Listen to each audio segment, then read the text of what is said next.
मंगलमय कार्यक्रम आपने जिन महापुरुष की स्मृति में रखा है, वो महापुरुष को अपने परिश्रम से, अपनी ज्ञान निष्ठा से,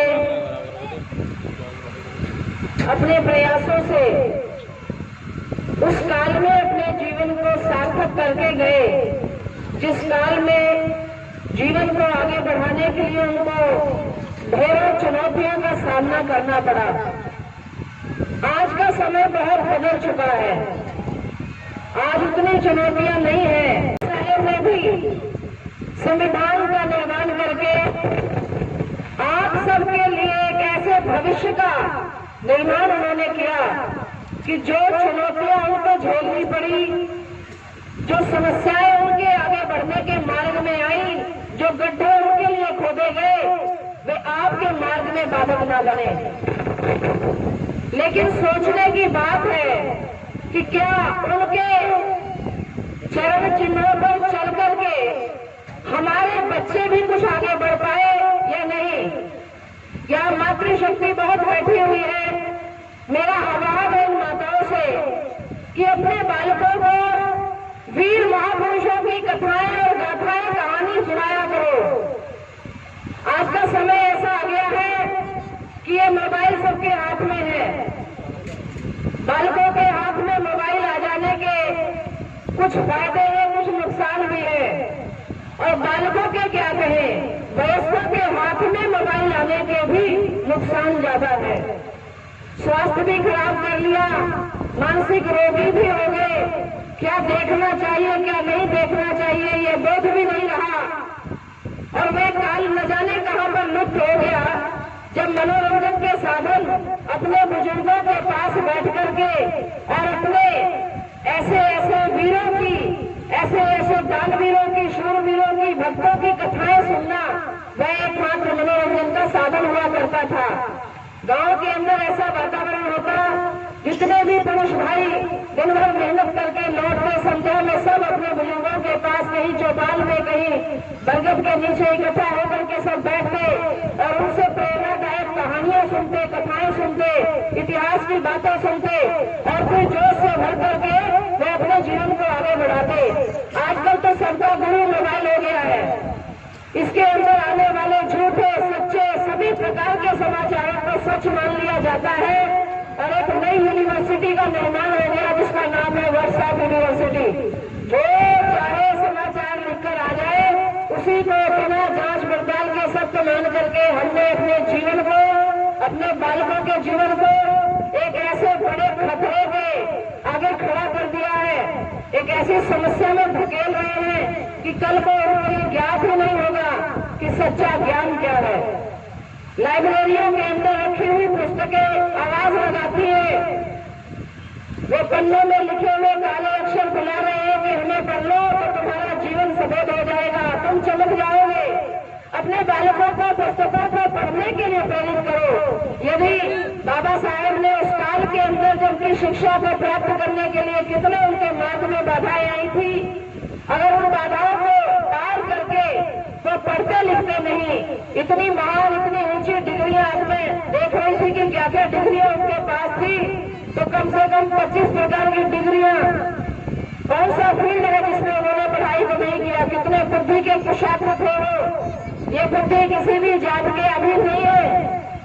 जो भी व्यक्ति परिश्रम करेगा, अपने मन इंद्रियों पर संयम करेगा और परमात्मा को हाजिर नाजिर मान करके और सच्चे भाव से हरि को भजे से हरि का होए, जात पात पूछे नहीं कोई। ये स्वामी रामानंद आचार्य जी ने समाज के अंदर एक बहुत बड़ा उद्घोष किया था, जिन्होंने संत रविदास जी को फिर राम मंत्र की दीक्षा दे करके और भक्ति के मार्ग में आगे बढ़ाया।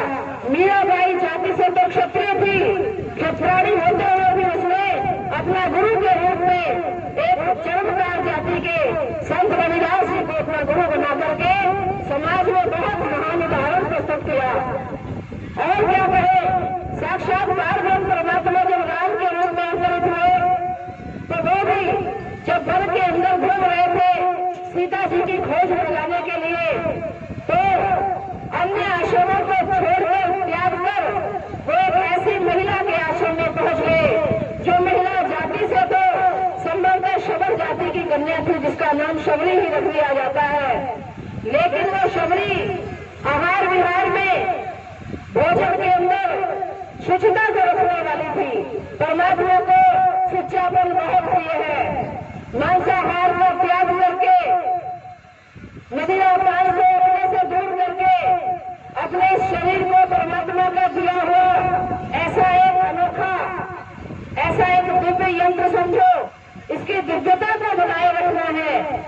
इस प्रकार से वह शबरी जो भक्ति के मार्ग पर चली, अपने गुरु के द्वारा दिए हुए मंत्रों का जाप करती थी, तो गुरु जी कहकर गए, शबरी ये भले ही लोग कहते हो कि तुम नीचे जाति के हो, लेकिन मैं भी एक ब्राह्मण हूँ और मैंने तुम्हें अपनी बेटी बनाया है।